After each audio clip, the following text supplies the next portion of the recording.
Hello guys and welcome back to another FPL video. My name is FPL Meerkat and today I've got my Game Week 22 team selection for you guys. But before I get into that, let's have a look at how the team did in Game Week 21. And it was a pretty decent game week if I do say so myself. 71 points with a -8 hit taken to give me a net positive of 63 points there, which was just above my safety rank to give me a nice green arrow of about 20k there. In fact, almost exactly 20k was the green arrow. So I had to take a -8. I did have Salah and Son in the team, and I also had 8 Nuri, who were all at AFCON right now. So I didn't have any of those players playing, so I had to do 3 transfers to get out a full 11, or so I thought. So I took all those hits and basically hoped that they would pay off. I got in Ben White, who got 6 points. Kind of frustrating because Gabriel obviously went massive and I could have just got him instead. But that was still, you know, a +6 points. Foden came in and unfortunately blanked, got me 2 points. So that took me up to 8 total. So the -8 was already paid off with that. And then I had Diogo Jota left to play, and oh my word, he absolutely saved my game week with a 19-point haul, a massive score. I think maybe the biggest score I've had in my team this season. I haven't had the Watkins 23-pointer, I didn't have the Son 20-pointer, so yeah, an amazing score from Jota there. And obviously Captain Palmer as well, really doing me good in the team with his 20 points. Almost a full returns from the defence. Moreno, White and Porro all getting a clean sheet. Moreno was actually quite unlucky. Well, lucky and unlucky. I don't know how Aston Villa didn't concede and that he actually kept a clean sheet and got a bonus point. But he had a goal ruled out for a marginal offside. So yeah, really happy with Moreno. And to be honest, I'll take the 7 points from him. Blanks from the rest of the midfield, Foden, Bowen and Saka, all being rubbish. And same with the strikers as well. It was a shame because so many strikers managed to get a huge return. The likes of Tony, Darwin, Wood even managed to score. All these strikers were returning and Alvarez and Watkins got absolutely nothing for me. So yeah, I could have had a bigger green arrow with someone likes of that, but considering I took a -8 and my team is better set up for the upcoming game weeks, I'm very happy that I managed to get a green arrow there up to 185k. So moving on to the Game Week 22 team, I now have 8.1 million in the bank because I've sold Salah and Son. That money is basically in the bank for a big transfer. I just don't know who it's going to be yet. It could be De Bruyne, it could be Haaland, it could be Salah. We're quite unaware on all the team news at the moment. The news does seem to be that Haaland is back in training, so I would be very up for getting him back in. I don't think I can quite do Archer all the way to Haaland, but I can do Alvarez up to Haaland, which is what I'd probably do.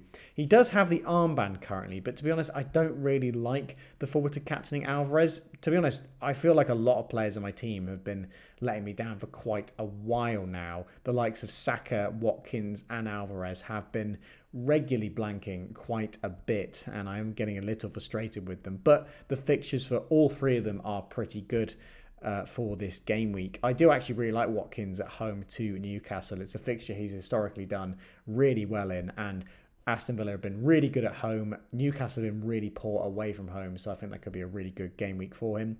I'm currently benching Alex Moreno, which I don't feel great about. I would like to play him, but I don't really know who I'd bench in his place. It's between him and I'd say Palmer at the moment with the away fixture to Liverpool.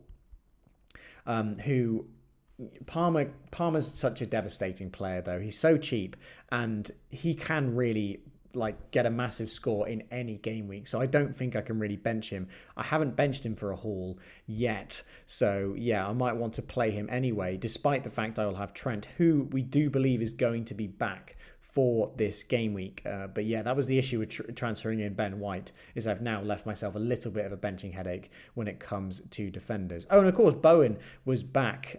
So I didn't really need to take another -4. But, you know, hindsight, we didn't really think Bowen was going to be fit for this game week. But what do you know? He managed to rock up and he didn't really do anything anyway.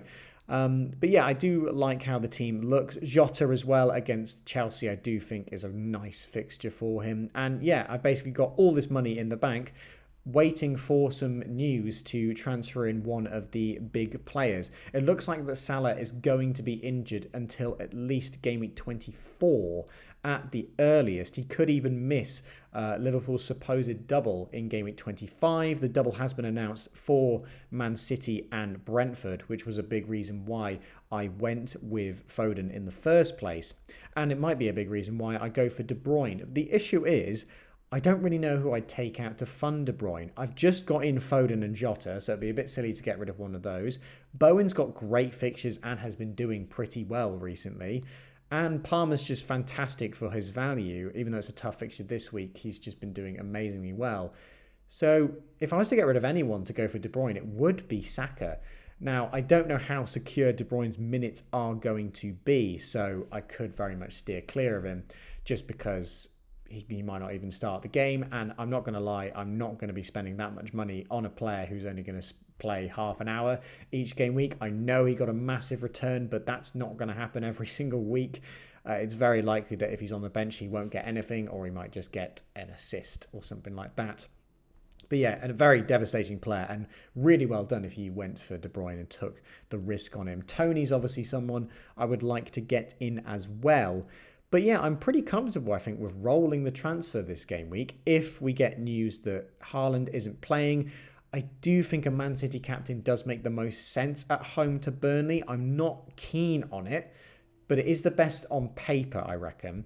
And I don't really know where else I'd go. Potentially Bowen home to Bournemouth. And I do like the thought of Jota at home to Chelsea. He will definitely play that game as well. And hopefully he plays up top. It seems to be working way better with Jota as the striker, Nunes on left wing, and one of Gakpo or Diaz on the right. Does seem to be working a lot better while Salah is out of the picture. But yeah, I'm really liking how the team is looking. Let me know who you think I should be getting in to the team this game week if I have missed anyone obvious. But yeah, it seems to be a game week that's just completely centered around team news. So I will post my final team over on Twitter. But right now, I'm probably going to be rolling the transfer is where my head is currently at. If I was to get Tony in as well, I could do Archer to Tony, but again, just gives me another benching headache. So if I was to get in Tony, probably would be for Watkins at the moment. Alvarez would be going if Haaland was fit. That's basically where my head is at currently. Moving on to the mini league team of the game week. I'm not going to be able to pronounce his name, but Gabinski, the team name, with 102 points. The wildcard actually played this game week. I did consider using the wildcard myself, but I didn't go for it. I just thought it'd be better used later on in the season, given that I don't have a free hit. And I think it's going to be a nightmare for me to try and navigate it if I didn't have the free hit in my back pocket. But yeah, an absolutely massive score. I assume with a score like this, he would have had all three of the assets that went massive. Jota, Gabriel, and Darwin. But he doesn't even have Darwin. He, in fact, captained Jota for his 19-point haul. I mean, what an amazing choice that is. Palmer, Richarlison and Rashford all returning in the midfield. Rashford is an interesting one. I didn't really know many people still had him at this point, but maybe he might get into form now. Also blanks from both the strikers, but Gabriel with the 17-pointer was really impressive. I went for Ben White myself because Ben White is a real bonus points magnet. He does seem to very often get max bonus when it's a 1-0 or a 0-0. I just didn't really account for the fact that Gabriel is an absolute monster when it comes to corners. So yeah, Gabriel I think is definitely the best Arsenal pick. But yeah, that's obviously hindsight given the massive score he just got. But yeah, Stupinan as well with the 8-pointer. That did a little bit of damage to my rank. I think I was about 155k before that Stupinan 8-pointer. So yeah, that did my rank a little bit of harm. But yeah, really nice returns here. Isak, unfortunately, on the bench. Getting a goal. What a goal that was, by the way, in that Man City game. But yeah, this game week feels like it's lasted forever. So forgive me if I have forgotten some details that happened in game week 21.